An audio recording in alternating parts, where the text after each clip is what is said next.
Once upon a time, in a rugged land, there lived a humble cowherd named James Hawthorne. He worked tirelessly, tending to his cattle to provide for his loving wife, Emily, and their 3 children, spirited boys, William and Oliver, and their curious little daughter, Sophie. Each evening after a long day, James would gather his family around the fire, telling tales of heroes and adventures, filling their hearts with hope. Emily adored James and supported him through every hardship, yet life was a constant struggle. Debt loomed over them like a storm cloud. One day, the ruthless landlord, Mr. Graves, came knocking, demanding overdue rent. James was away when Emily faced him. Upon returning, James saw the fear in his family's eyes. "James, we cannot stay here. It's too dangerous," Emily pleaded. Desperation gripped him.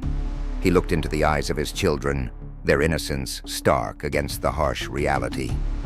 "I will find a way," he vowed, determination igniting within him. "We may have to leave this place and seek a new beginning elsewhere." That night, under the weight of uncertainty, James made a choice. He would travel to a neighboring town in search of work. As he packed a small bag, he thought of his wealthy cousin, Henry, who had never offered help. With hope and determination, James set off toward the coast, walking along the shore until he reached a bustling port. There, an old ship named the Mariner's Fate was preparing to sail. The crew needed 2 hands, and James volunteered eagerly. The ship set sail, and for 3 days they navigated calm waters.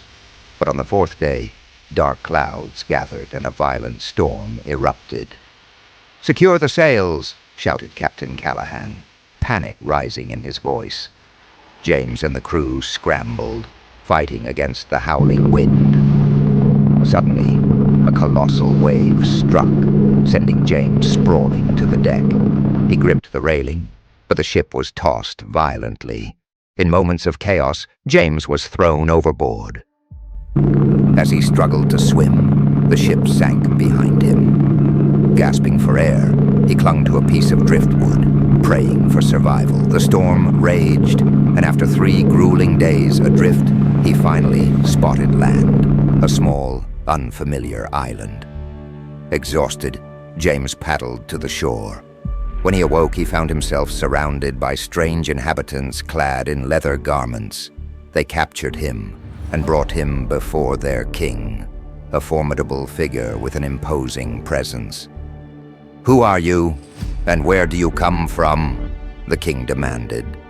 James's heart raced. He needed to think quickly. "I come bearing a gift for you, mighty king," he declared, hoping to win the king's favor. The king's curiosity piqued. "A gift? What do you have to offer?"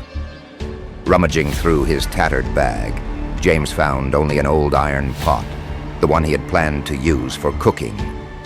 "Behold your crown, noble king," he proclaimed. The king burst into laughter. "A crown made of iron? You are a clever fool." For his wit, the king offered James a choice. "Ask for anything, and it shall be yours." "I wish only to return to my family," James replied, longing for home.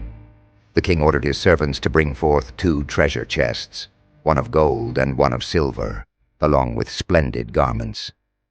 "You shall return with both wealth and honor," he promised. With a heart full of hope, James set sail back to his village, now laden with treasures. The townspeople marveled at his fortune. News reached Henry, who was seething with jealousy. "How dare he become richer than me?" Henry exclaimed.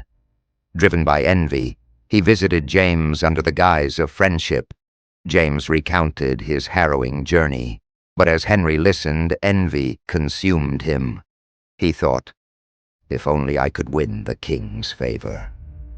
He gathered luxurious gifts, setting off to the island with grand ambitions. Upon arrival, he was welcomed with open arms. Henry boasted of his wealth, presenting his lavish gifts to the king. "I bring treasures that surpass those of your cowherd," he proclaimed, a smug smile on his face. The king remained wise. "While your treasures are indeed magnificent, it is the heart behind the gift that holds true worth."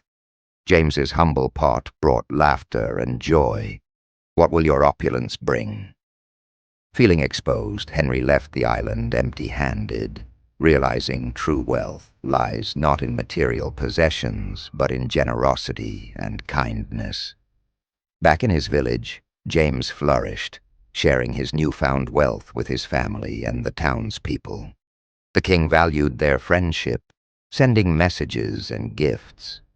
The tale of James's adventure spread, becoming a legend. In the end, James learned that the true crown of the island was not the riches he received, but the love of his family and the bonds he forged with others. The island became a symbol of hope and generosity, reminding everyone that the greatest treasure lies not in gold, but in the kindness we offer to one another. Thank you for watching. If you enjoyed this story and want to hear more exciting adventures, don't forget to hit that like button, share it with your friends, and subscribe to our channel. Your support helps us create more amazing stories just for you. Stay tuned for our next tale, and let's keep the magic of storytelling alive together.